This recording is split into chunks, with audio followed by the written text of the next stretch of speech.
So today we're going to answer the question, what is the keto diet and how does it work?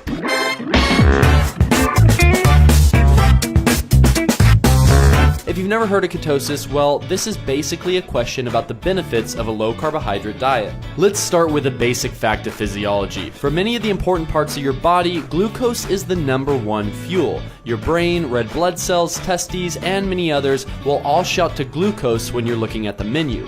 Glucose is normally created from carbohydrates. However, when there's no carbs, there's no glucose available. So your body had to evolve a way to replace glucose to avoid going into hypoglycemia, where your blood sugar is dangerously low, leading to dizziness, loss of motor skills, and eventually unconsciousness and death, which is not super fun. There are two main ways for your body to deal with a lack of glucose. One is gluconeogenesis, where glucose is created from non-carbohydrate sources like lactates, proteins, or lipids. And the other one, and the one we're looking at today, is ketosis. This is where your liver converts fats into fatty acids and ketones.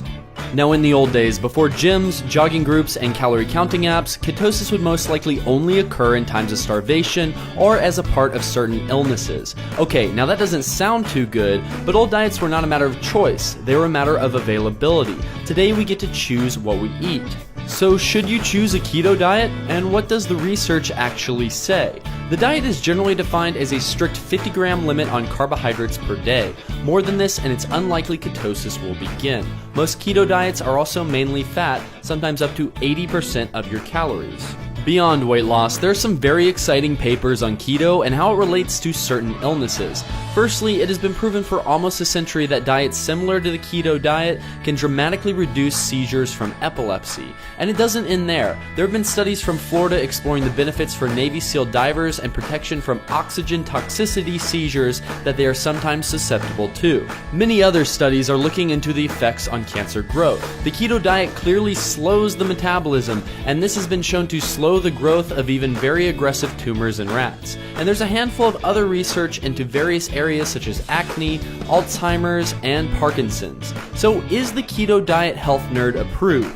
Yes, sir. It's certainly not for everyone, but the keto diet is okay for a normal and healthy individual.